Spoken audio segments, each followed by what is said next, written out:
The Ohio Senate is wrapping up a very busy legislative spring under the leadership of Senate President Keith Faber. We have a number of important issues to talk with him about today. Senate President Keith Faber, today's Caucus Conversation.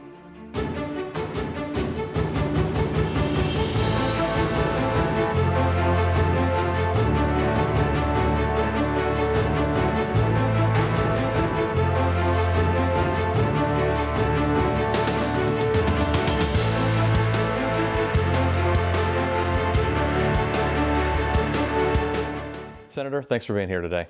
Good to be here. Jobs, we've talked about it all spring long, our number one priority at the State House. And as we head into our first break of the year, a lot of good things to talk about. About 238,000 new jobs that have been created in Ohio, and a lot of good activity recently, particularly in your district. Well, we're seeing a lot of activity and interest in the private sector. Specifically, just in our area recently, you have the Ford expansion of the engine plant, another 350 jobs there. We're about to have a big announcement at Ferguson in Mercer County, 400 jobs there. You're talking about a new egg cracker in Fort Recovery, Whirlpool, 400 jobs, a new manufacturer, in fact, the only large-scale Chinese manufacturer in the auto industry this side of the Mississippi, in Dayton coming with 800 jobs, new Myers distribution in Piqua. We're seeing economic activity in our area. And, you know, we're doing better. Better, still not good enough, but we're doing better. And you certainly have to say part of that reason is the changes and the things we've done in state government to make Ohio more responsive to jobs in the economy. Manufacturing sector in this state has always been a very important thing, and it's growing. Manufacturing is growing, but frankly, the entire economy is picking up. And again, I don't want to say that we're where we want to end, as long as unemployment's still in the range it is. But certainly in our region, in West Central Ohio, we are seeing opportunities for people to find that job or to get that next better job. And I have to believe, in part, it's the things we've done to help encourage small businesses and mid-sized businesses to grow and prosper. You know, this is tax season. People are out there filing their taxes. I've had a number of people come up to me and say, "Hey, Keith, you know, when you told me you were going to cut small business income taxes by 50%, well, I just met my accountant and a funny thing happened. You guys actually did it." And I said, "Well, you didn't believe me when I told you, but your accountant you listened to." And he said, "Well, yeah, he actually tells me how much I have to write the check for." That kind of thing is happening over and over again, and those businesses are putting money back into the economy. One employer in Delphus told me that her and her brothers literally are taking the money that they're savings from the state income tax cut and paying for a new machine that's going to add productivity and 10 to 15 new jobs. It's that kind of change that you're seeing over and over again because of the things we've done in state government that are making a difference in growing and strengthening the economy. And as we look ahead to the MBR that everybody's talking about, there's probably more tax reform to come. We're going to continue to work on tax reform. This governor has made it very clear that he wants to get the income tax down below 5% at the top rate. That's a goal that I support. Frankly, I'd like to get it down to 0. But we have to do it in a manageable way that allows government services to continue. But, you know, remember, we're also streamlining government, making government more efficient. And it's that efficiency that's allowed us to do a number of these other things. For example, the activities we're doing in the capital budget that we just approved and was signed into law by the governor recently to put investment back in quality of life items back in our communities. The capital budget wouldn't be possible if we hadn't done the fiscally responsible things to balance the budget when we had an $8.5 billion budget deficit, to pay down our debt, to go from the 5% top of the debt cap where you can't constitutionally go over to below 4 and actually into the 3s for our debt limit, to go from 89 cents in the state rainy day fund, 89 cents. Literally, you could take all of the state savings account, go through the drive-through at McDonald's and couldn't order off the dollar menu, and to a situation where we have $1.5 billion. We're going in the right direction, but those steps have not been easy. They've required discipline. They've required good fiscal management. And I give John Kasich a lot of the credit, but don't underestimate the value of the colleagues in the Senate and my colleagues in the House.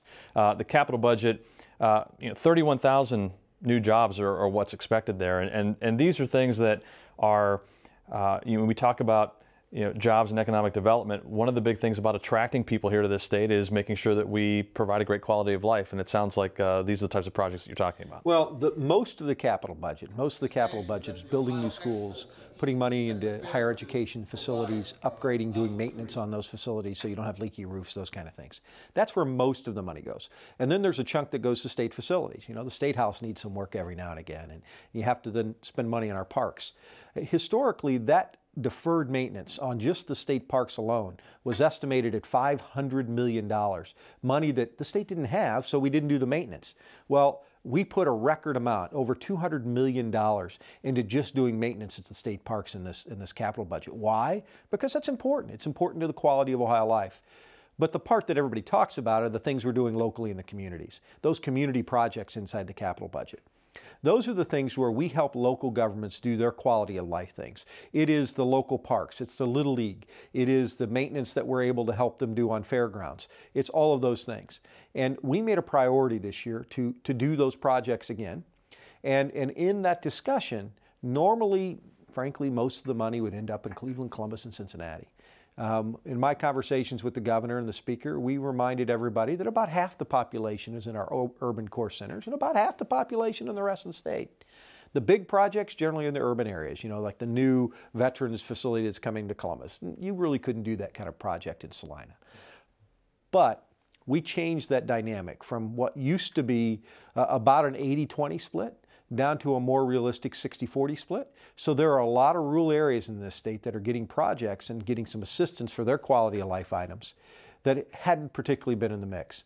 And that's been a big deal to our area. If you've talked to folks in Salina or Mercer County or Darke County or Logan County or Shelby County or Champaign County, they're going to tell you just how important it is to have these projects and the quality of life issues that they're dealing with, whether it's a park in Salina, renovations to Memorial Hall in Greenville, or the new development in downtown Lima to move Road State's allied health buildings down there.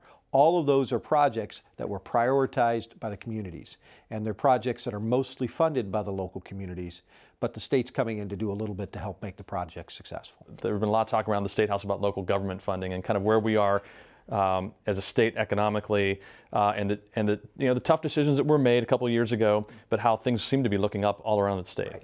Well, one of the things that there's a big discussion on is part of the way we balance the $8.5 billion deficit is we cut 18% out of the state budget. 18%, that's a lot. And part of that is we did an adjustment on something called the local government funds. And that's an area where the state sends some money back to local governments that in most cases makes up a very small percent of their overall budget, but our reduction of our percentage of that was statistically large.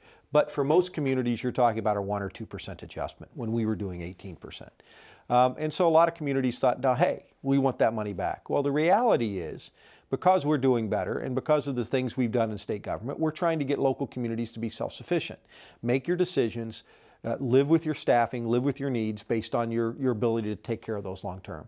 Just like we didn't do very well when we dealt with federal government subsidies coming to the state, that wasn't ever a good idea to take federal one-time money to deal with operating.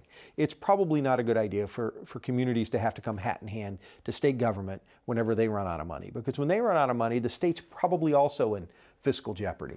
And so when that happens, the state's first thing they cut is local government funds. So for a long time, I've been trying to work with local governments to become self-sufficient, to not rely on those funds. We're seeing some successes.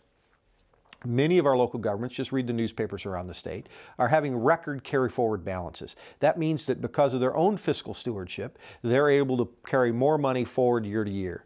The levies that are out there are fewer. Actually, the numbers that we looked at, fewer levies have been put on and fewer levies have passed. Voters really don't care whether the money's in the left pocket or the right pocket. Voters are very concerned about it being their money. And whether you're spending their money on local government or state government or, gosh forbid, federal government, voters are very concerned that that be done efficiently, effectively, and with a mindset that you're going to run government like people run their own businesses and their own families. And as long as government is being responsible, I think people will make sure government has what it needs.